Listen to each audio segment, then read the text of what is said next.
Hey, what is good, y'all? Welcome back to another video. How you guys doing? You guys look great. I look great. We all look great. Aha! So today I'm gonna be pretty much showing you guys how to draw dynamic action poses. You feel me? The tutorial is going to be as easy to follow as possible, as I do with all my tutorials, you feel me? So that way you guys can understand it better and probably get it across so you guys can make awesome, cool, all right?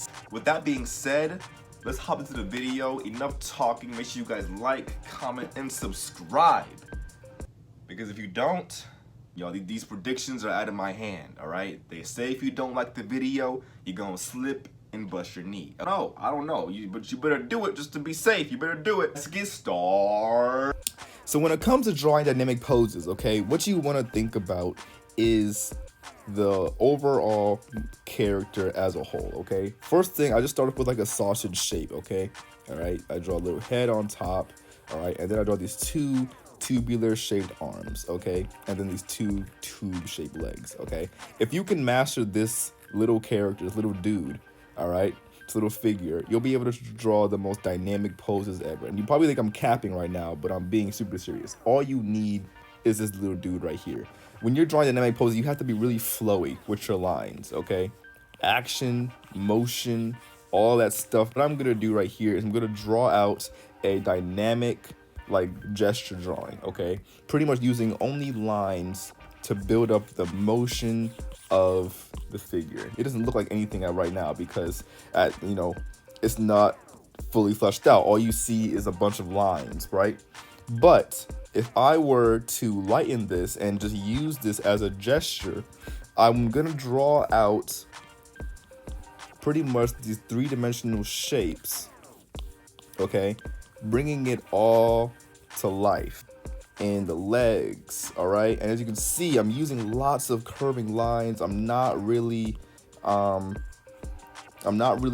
staying in that stiff, stagnant state, all right? I'm just following the shape and making the lines gestural as possible, all right? This is gonna be an arm. As you can see, I'm using one long stroke for the arm, and then the head can go backwards or whatever. It's just a very dynamic, like this is some crazy gymnastic stuff right here, all right? You do have to have a basic understanding of anatomy to achieve this, all right? It's not something that you can just, do and then understand it, but you have to also understand how anatomy works as well, all right? And all we did was use a few lines to create that. As you can see, boom, and then boom, all right? Pretty easy to understand if you get the general concept of it. So now that we understand how dynamic movement is made, we can also take this gesture drawing of our sketch and then we can start actually adding anatomy to it by going in and fleshing it out, okay? So for instance, we can start drawing in an actual head right here, okay? We can draw on the guideline so we can get it looking right. And just like that, we have something that looks dynamic. It's like I just did this random, gymnastics pose. She's just jumping in there, leaping back. This is a crazy, if you can do this, you're a beast. Pretty much how dynamic posing works. As you can see, there's 3 stages, okay? There is the gesture stage, where you just get down the overall movement of the character.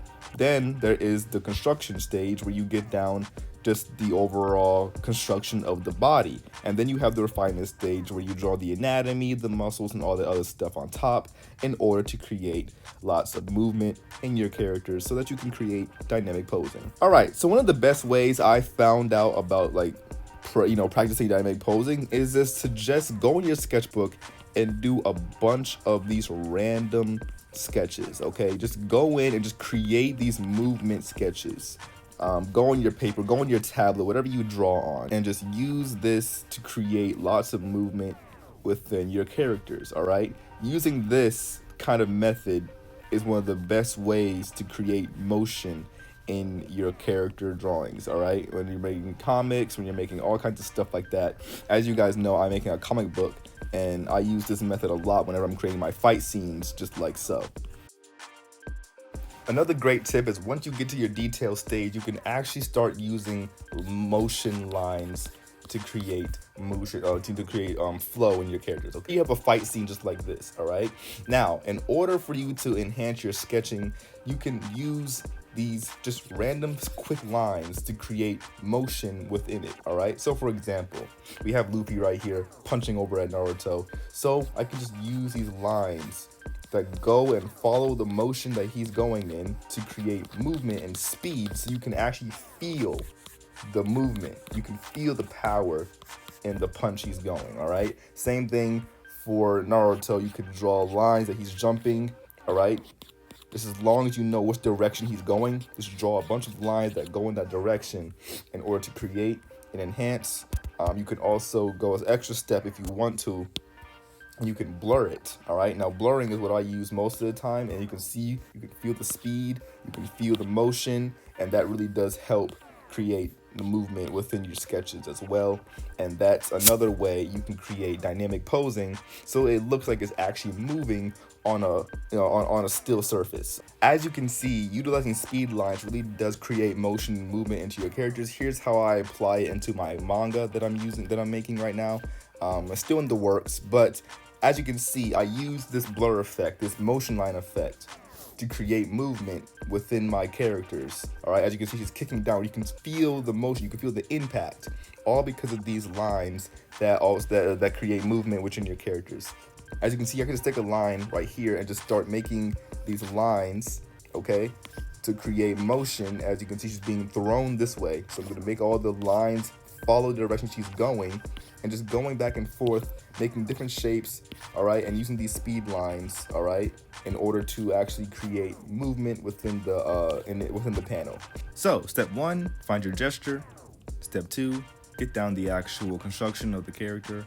And step 3, you can refine it off to create your full character. And then you can start shading, adding color, and whatever you got to do to create it and bring it to life.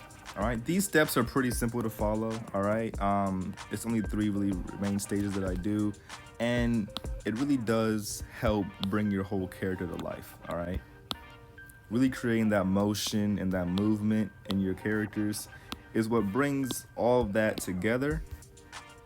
All right, and then you can pretty much just, you know, have fun, do whatever you want. All right, once you get better at it, you'll be able to like make all kinds of, you know, other action poses, you know, that work best for you.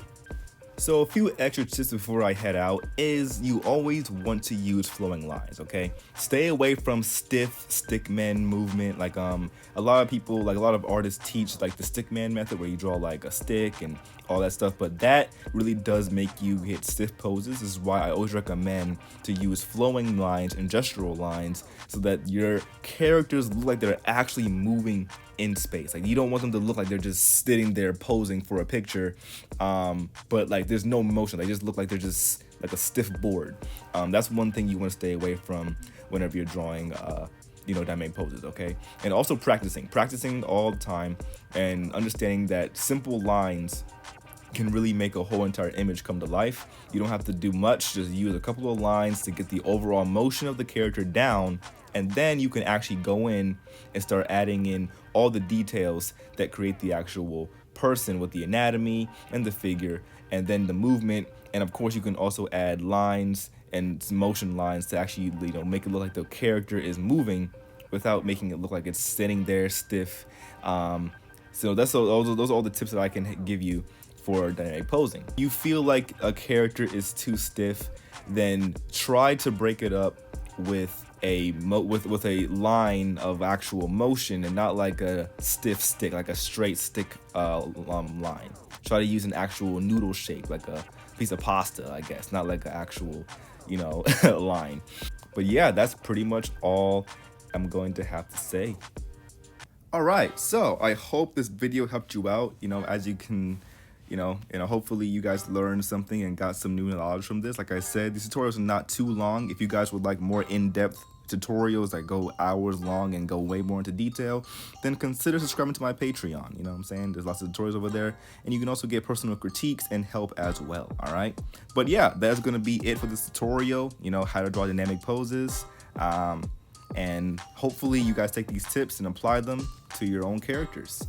Hope you guys enjoyed the video, and don't forget to like, comment, subscribe, and I'll see you guys next time. Peace out.